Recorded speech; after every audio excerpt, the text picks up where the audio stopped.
All right, we're going live this evening. And give me 2 seconds. Ooh, what a view, YouTube.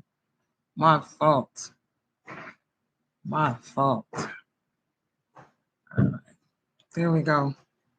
Apologize there. Little snafu. Good evening, everyone. Good evening.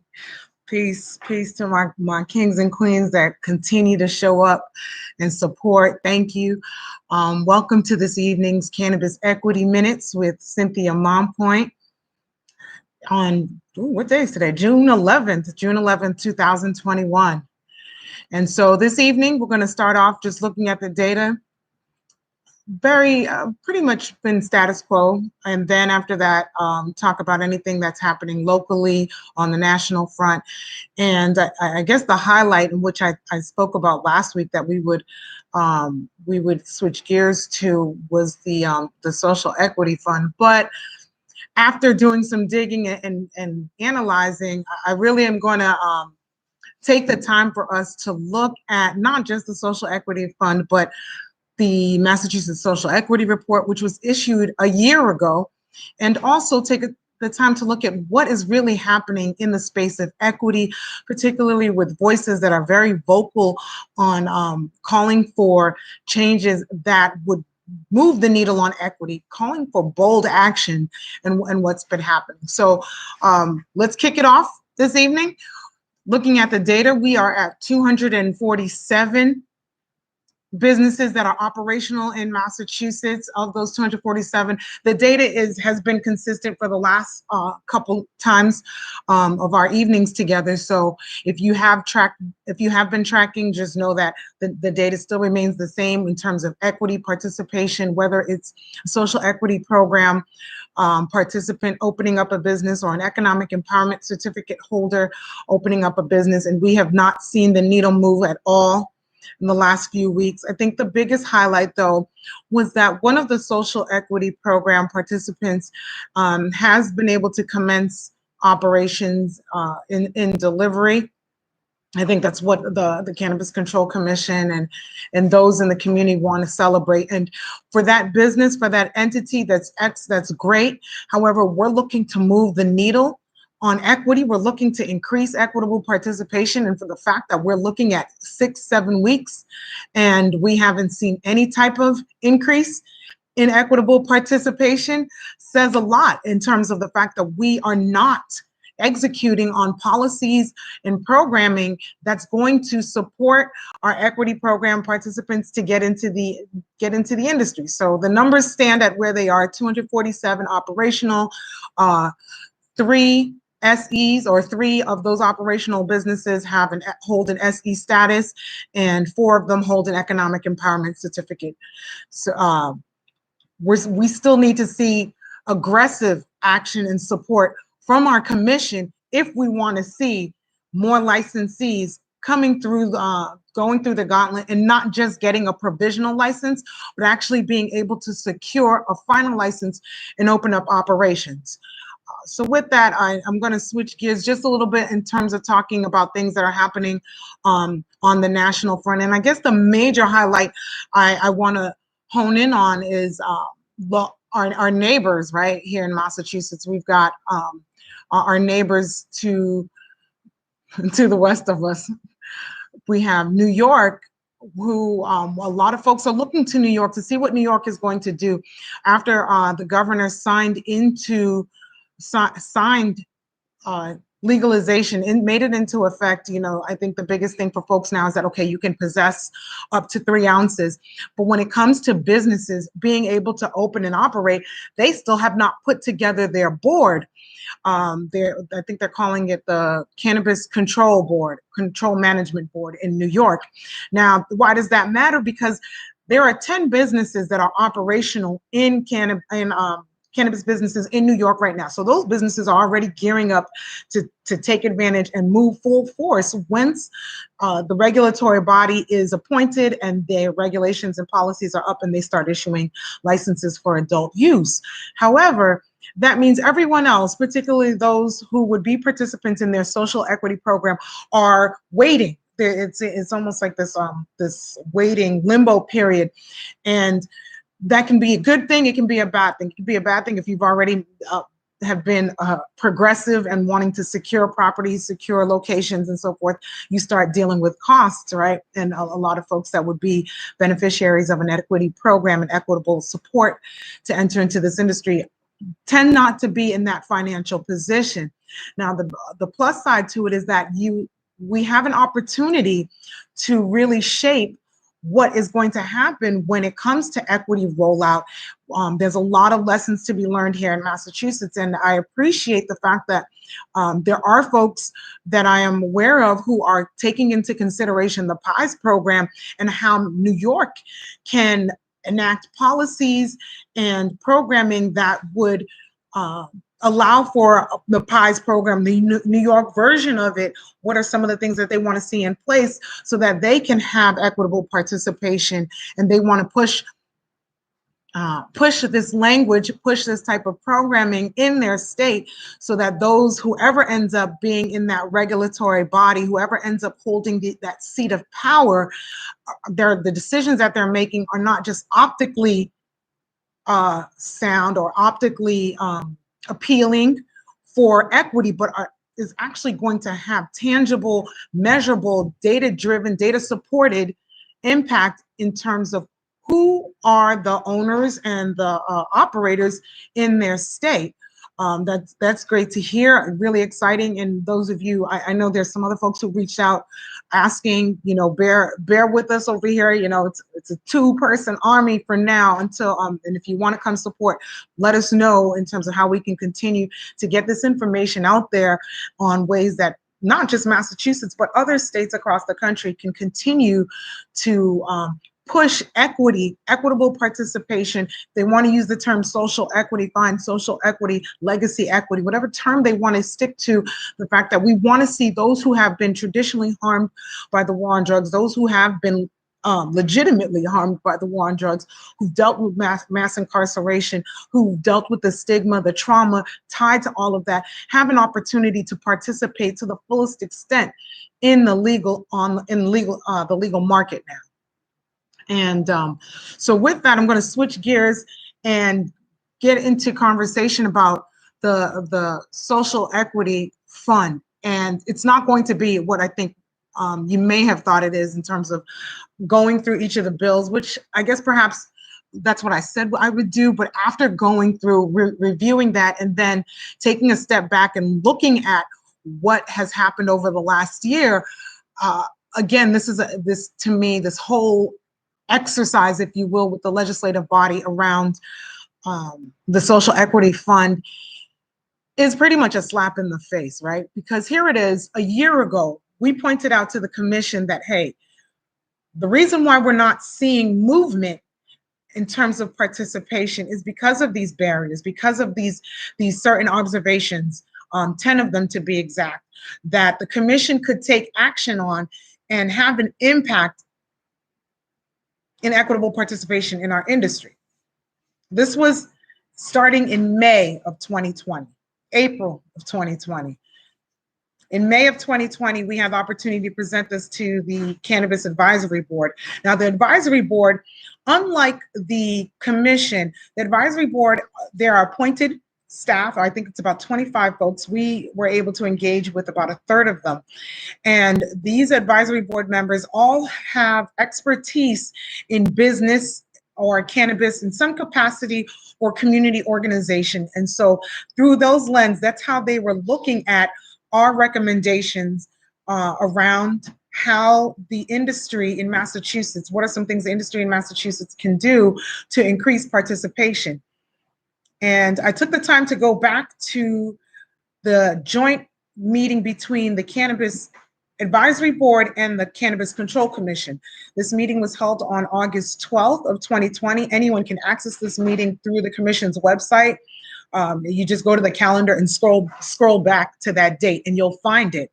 And in that meeting, if you pay attention, one of the things that's really fascinating is one of the advisory board members, Kim Napoli, she presented several recommendations to the CCC, and throughout the time that the commission is going back and forth with the advisory board, there, it's business as usual until she mentions what amounts to the PIES program. And she gives her recommendation, or the recommendation that the advisory board has created, drafted, and submitted to the CCC. So she articulates it in their way. And then she gives credit to me. She mentions my name, Cynthia Mompoint. And what was fascinating, and I didn't notice this before, granted, I was just watching it that one time, and I was happy to hear these recommendations that were well received being brought to the table of power, to the seat of power, the decision-making seat. And when she brought it up, all of a sudden she asked for one of her peers to chime in to make sure that she was capturing what the advisory board had concluded in terms of what their recommendation was going to be to the CCC. And the chair of the CCC, Commissioner Hoffman, cut her off and said, "Wait a minute, we're not going to do business like this. I need to keep control of this meeting." And of course, respectfully, Kim, recognizing as a chair, yes, she acknowledged whatever decorum he was deciding he wanted to enact at that moment, but he had not done that at any other moment. And just to give you a little bit of context, the PIES program had been presented to Hoffman about 2 weeks prior to that, probably around the beginning of August, or maybe August 3rd or something like that. It had been presented to Hoffman, and he himself said, it sounds like a very sound program in terms of its alignment with the measures that are already in place and things that programs that are already exist in existence, not just in the cannabis industry, but also in other industries. I think his feedback to us was that there were some EEs who weren't too keen on the PIES program. They weren't interested in the PIES program. And our response to him was, of course not. It's not for everyone. As with any program that you erect, those who want to take advantage of that opportunity and recognize the benefit in terms of it supporting them in meeting their goals, by all means, we open it up for them. And those who choose not to, it's not something that would be mandated. Again, it's a program. And much like if you're familiar with the social equity program that provides technical assistance, the technical assistance is not a mandate for you to be able to enjoy the benefits of the social equity program. So the PIES program, again, would not be a mandate for equity participants in order for them to enter into this industry. It would just be a vehicle, an avenue to support them, and it would address all of the barriers that applicants tend to have identified as to why they have not been able to open up their business. So that was one thing that was really alarming, was the tone, the shift in tone after she mentioned my name. And so what it brought to my attention was this business of status quo, business as usual. What does that mean? It means this is a white man's industry, and here it is, a Black woman in the equity program bringing a tangible solution. It's a bold one. Why is it bold? Because it's going to actually do something. It has accountability measures with outcomes tied to it that would move the needle. And when we're looking at the data around equitable participation, and instead of really exploring this from the seat of those who are making these regulatory and policy decisions, it was rejected so much so that the messenger even experienced a moment of backlash. She may not have even noticed it, but if you go back and watch this is around the 2 hour and 11-minute mark of that meeting. You'll see exactly what I'm talking about. And then the other thing that was interesting was the reason why I even went back to this meeting was because in the Massachusetts Marijuana Social Equity Report, we talk about funding. We talk about the fact that there has been insufficient support by the Cannabis Control Commission for social equity, for economic empowerment certificate holders to enter into this industry in the form of funding. And at the time that this report was written, the Cannabis Control Commission kept assuring the public that, hey, we're doing everything in our within our possibility in our realm to secure an avenue to provide funding to EEs, or I guess the focus was more on SEs. And what that meant was they had written a letter to the legislative body where they said to the legislative body that, hey, we need you to pass a bill that would allow us to have a social equity fund and disperse funds, the funds that we've already been gathering, that folks have been donating, or they have been folks have been sending to the CCC with the desire that it would support equity. And that was what their efforts were. And what the marijuana social equity report said was that the recommendation was that the commission take a little bit more bold and creative action.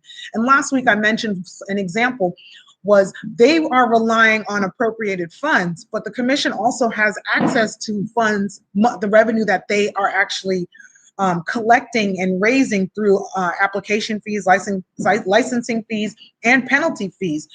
These are monies that they collect and don't necessarily have to be appropriated by the legislature. So here it is. They had to sit and wait, right? Mind you, we also had the PIES program as another solution where these same companies that said, hey, we want to support equity, we have money to go to equity, had the commission decided to leverage their authority that they already have and begin movement in erecting our Massachusetts version of the PIES program, they would have been able to then say, hey, here is a source of funding. This funding has no ties to it. These people already said they're donating it to the commission.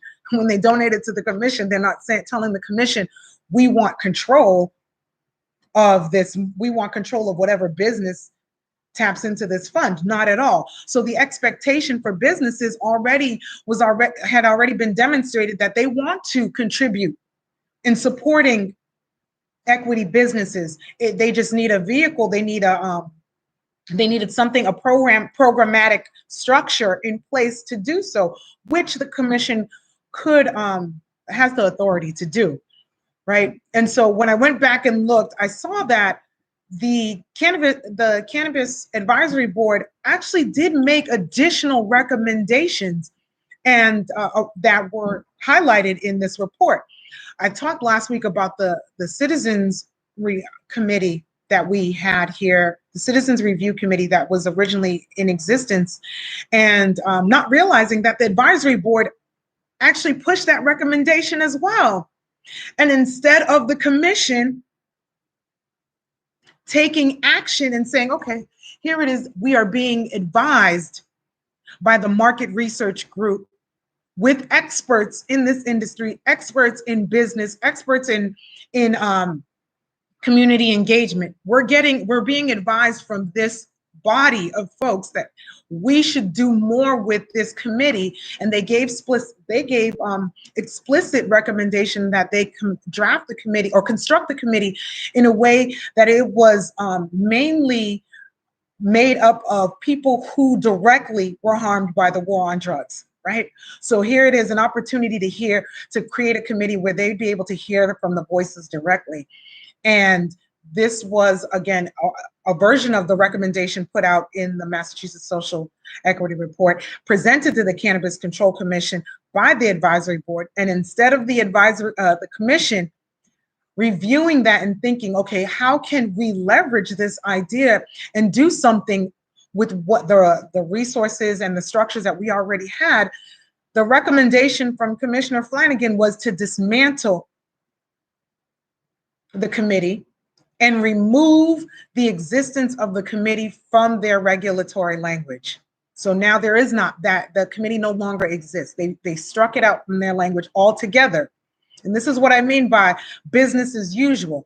Optically, they want to say that we are prioritizing equity. They put a whole section on their website tied to equity. But when it comes to tangible actions, they tell us to wait. This is what we call sophisticated racism, if you will, sophisticated white supremacy, sophisticated business as practices as usual. Tell us to wait. What are they telling us to wait? Wait till the legislative body passes the social equity fund. What does that wait look like? Well, we've been waiting 3.5 years since licensing has begun. We've been waiting 3.5 years since the commission recognized capital as the primary barrier. If you look at one of the reports that the commission put out, I believe it was in 2019, they put out a report, their own social equity report, and they said about 73% of the equity program participants identified capital as one of the barriers for why they are not able to erect a business in this industry. So here it is, we're now in 2021. This is information that they have been sitting on and telling us to wait. Then in 2020, in February of 2020, they come out and say that they don't have a means to disperse the funds that they have been collecting. We have to wait for the legislative body to do that. So we wait for the legislative body. And now here it is, June of 2021. Now our industry has been erected and operational for 3.5 years. We have 247 businesses that are operational. We recognize a gross disparity in participation. We recognize a huge barrier with capital. We recognize this, the urgency to support these businesses, but yet the action that we take is to say to wait. Now, when the Joint Policy Committee meets next week, they're going to talk about the Social Equity Fund recommendation. A recommendation where when you look at the bills, they're all over the place. There isn't one bill that you can stand behind and say, okay, yes, this bill is the one for us to push. Why? Because some of the bills don't have clear definition as to what they're talking about when they're talking about social equity. Some of the bills give authority. In one place, they say that the commission should be the ones to draft or establish and administer the Social Equity Fund. Well, we know that the commission already has the significant authority, and what have they done in the space of equity? So now we're looking to the legislative body to push a bill to turn around and give them the same authority when they have not shown or demonstrated the capacity to execute on that, given the information and the recommendations from the advisory board.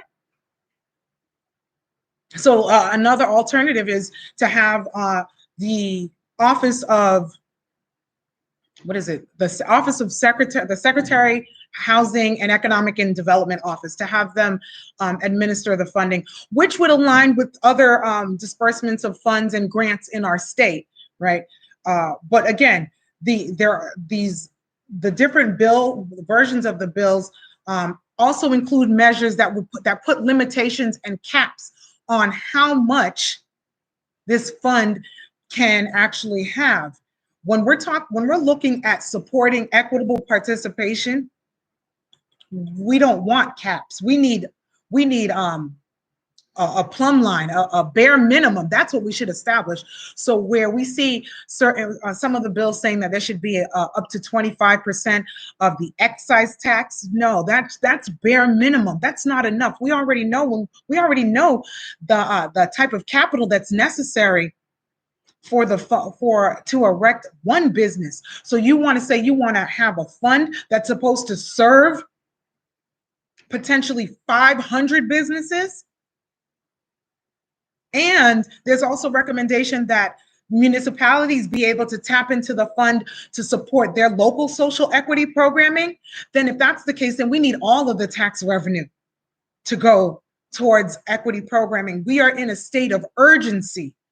And we sit here constantly allowing the folks who are in the seat of power, whether they sit on the commission or the commission recognize them as a source of information, as a guidance for the community, which I completely disagree, because they're not even in the equity program. They have no ties to those harmed by the war on drugs. So how can they speak intelligently about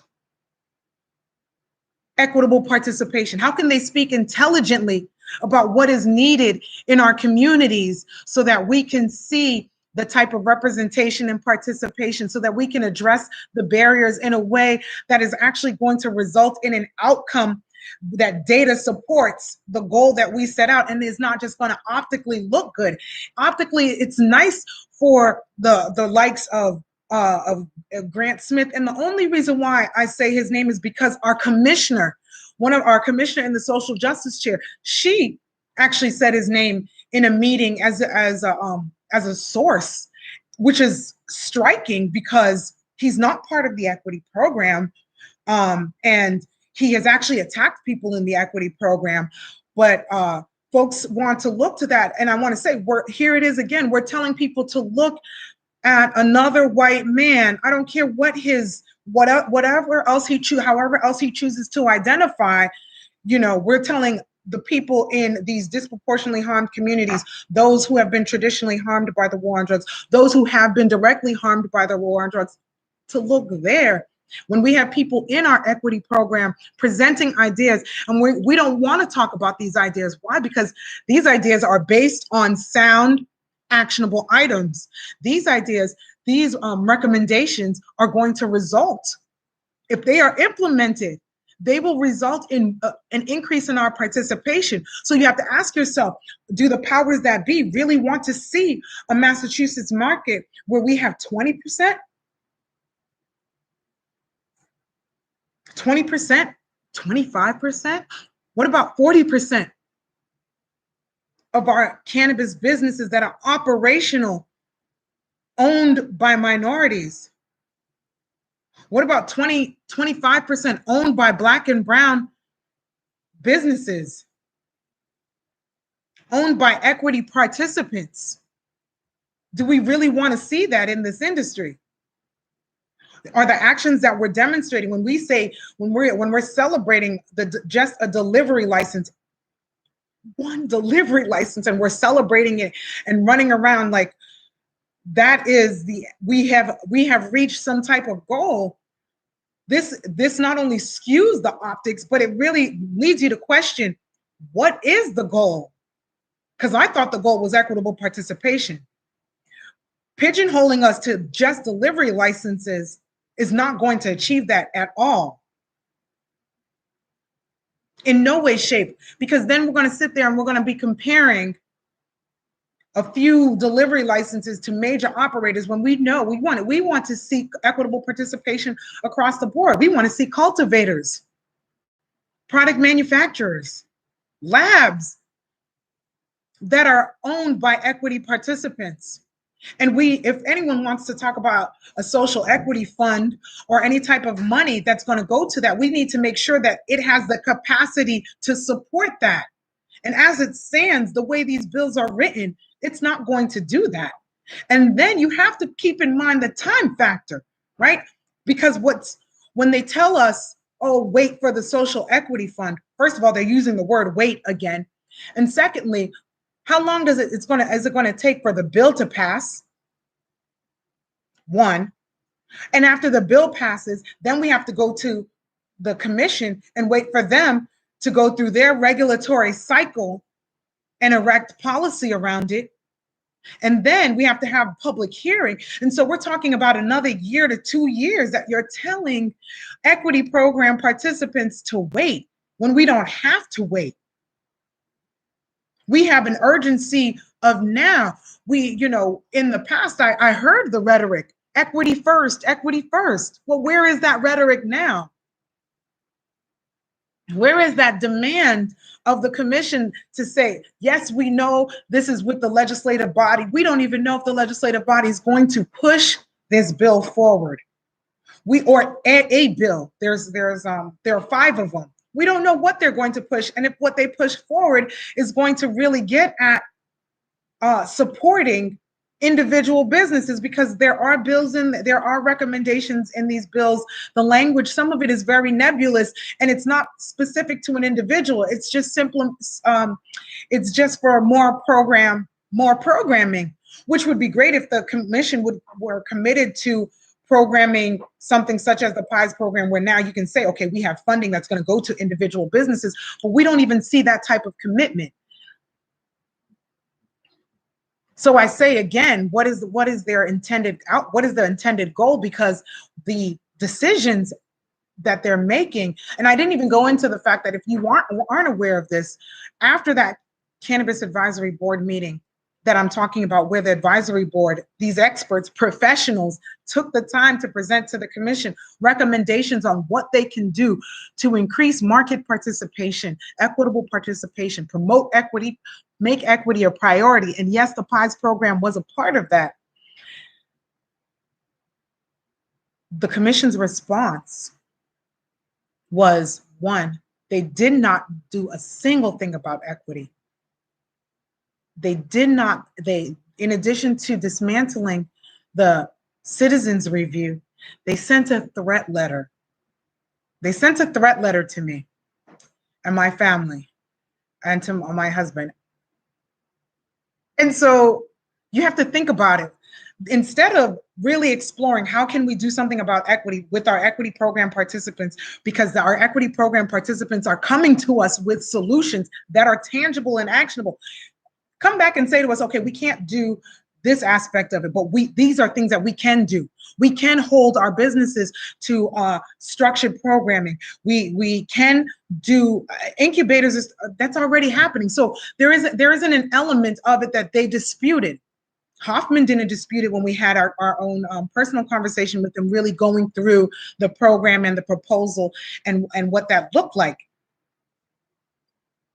But then when the realization was that, wait, this was brought to the public through this public meeting, and now the public has wind of this, and if the public understands that these are things that we can actually do, and it would actually translate into an industry where we're seeing 20, 25, 30, 40% participation, 40% of our operational businesses, 50%, if you will, of our operational businesses are now equity program participant owned, majority owned. If not, the way the PIES program is structured, it's 100% owned, unless that the participant chooses otherwise, and it can't be less than 51% because then it wouldn't qualify, right? So here it is, the 100% owned by equity program participants. Then they would have to account, they would be held accountable for what they're doing to push this forward. And so instead they attempt to do what they always do, where when it comes to Black voices, when it comes to Black issues, when it comes to issues around equity, they say, wait. They silence the solutions that could actually achieve these goals. They silence it. They use their, and you know, at the time the CCC had their own activist group. They use their activist groups to attack. They try to discredit, however, that can't be done. And it's not to say it in a way of, I don't know, whatever you want to say. I mean, I'm just being transparently honest, if you will. Like, what are you going to discredit? 100% ownership, accountability, transparency, measurable accountability when we're talking about the positive impact plan? You have to ask yourself, so why not? Why not Cannabis Control Commission? So then they tout fears of, oh, well, we don't want predatory relationships. Exactly, which is why you have in place measures to prevent that. The PIES program isn't a business partnership in the sense that the existing establishment has any ownership in the equity business. That's made explicitly clear. And then you have a contract for anyone participating so that they have an understanding that that's the expectation around that. And then you have resources to support equity program participants so that when they're signing any contract, it's looked at and analyzed through a legal lens so that it's clear that it doesn't matter if we're talking about brand agreements, if we're talking about management agreements, if we're talking about financial agreements, that it's always consistently clear who holds control, ownership, and a full authority of the business. But that's not what happens. What happens is you have people who, for them, this type of equity is not a priority. And so they flame the fears that aren't real. They flame this narrative to not hold these businesses accountable. They flame this dialogue and rhetoric, misinformation. And so we get sidetracked and shift focus and say, okay, now we're going to focus on the bills, the legislative body, because that's what the commission needed. Instead of looking at the commission and say, no, your responsibility is to regulate this industry. What can we do now while we're waiting on the bills over there?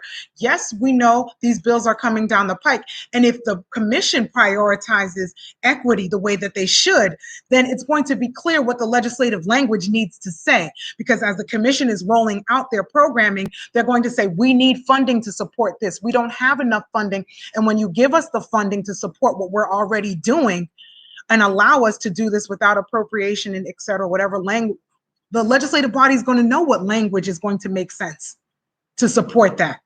It's not the other way around. But right now it's up in the air, and it has the public focused and distracted on a series of bills that may or may not be pushed forth by this Cannabis Policy Committee, and has the rest of the community, the equity program participants and the community at large who are looking to support equity businesses, waiting.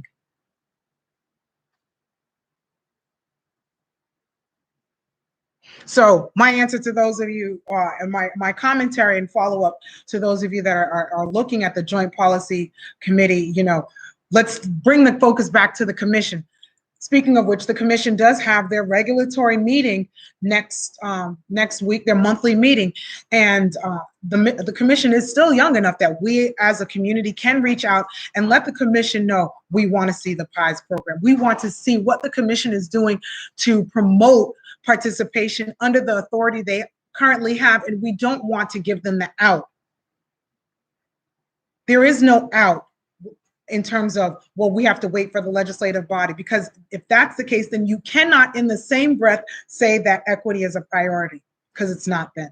Because if you're saying that you're waiting on another entity, it's not your priority. It means you're waiting, and you're having everybody in your program go through the exercise, go through the motions, so that optically you can say, I funneled through 500 people through, and they have access to technical assistance. Now, technical assistance, if you go back to the report, may have been second or third, potentially, actually it was third or fourth on the list of the type of support that people who were already in the program, in the state's programming, which was the 123 EEs at the time, and I'm not quite sure if they were able to access the full 179 from the first cohort.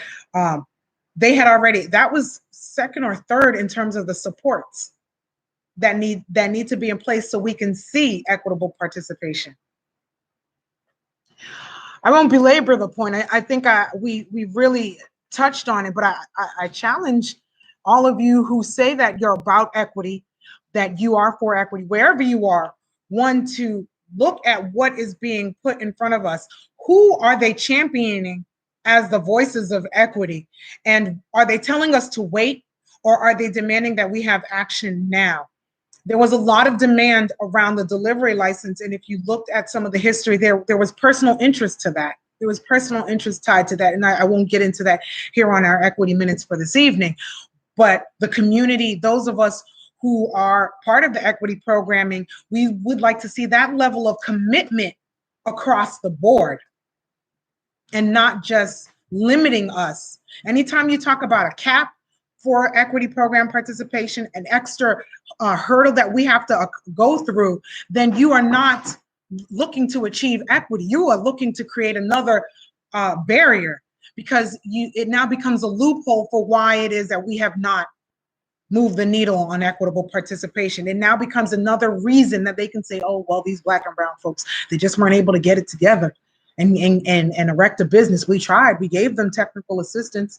We asked the legislative body, but you did not maximize the efforts, not even the recommendations that the advisory board gave you. Instead, you dismantled the entities that they asked you to raise the committee, the Citizens Committee. They asked you to elevate the role of the Citizens Committee, and instead the commission dismantled it. They presented the PIES program, and instead of exploring the PIES program as a commission, you sent a threat letter to the creator of the PIES program. They asked you to come up with ways to identify the participants, the data around who is actually participating, so they can get a clear understanding as to when we talk about market participation, who is actually participating. And you have not even touched that with a 10-foot pole. Instead, the data, you've come up with the license tracker, which is public information, and you're talking about the businesses, and everybody wants to know about the businesses. But instead of providing that information, you still have not released the information on the second cohort of, or the second social equity cohort, the cohort that just finished up. You still have not released that data. So it's as if all of these recommendations that the advisory board put out that would actually hold the commission accountable, that would actually have an impact in when we're having these conversations on equity. So it's not business as usual. It's not the status quo. The commission has exercised their authority to thwart that, to do the exact opposite, to silence us. And so this is why these minutes are important, because it's important that you guys have a clear understanding as to what's happening. And in any business, in any industry, if you want to change the culture, you have to start from the leadership. So if this is the action of the leadership of our industry, the regulating body, how do we expect our industry to operate any differently? How do we expect our industry to not be business as usual, for it to not be status quo, when this is what we are accepting as a community, and the regulatory body is putting before us and telling us that this is what it is, when it doesn't have to be that way. So thank you to those of you who have joined in and chimed in. We are on several platforms. You are welcome to reach out to us. If you're looking to support, as I said, we have a couple of people sharing this information. If you want to be able to do that, we reach out to us. We will do our best with the capacity that we have. And check us out on our blog. And it's been Cannabis Equity Minutes with Cynthia Mompoint for the evening. Tune in on Tuesday and have a wonderful weekend, y'all.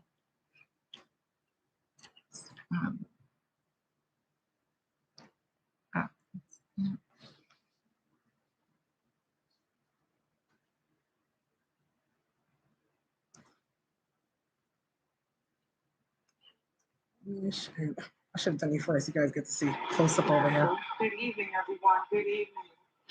Peace.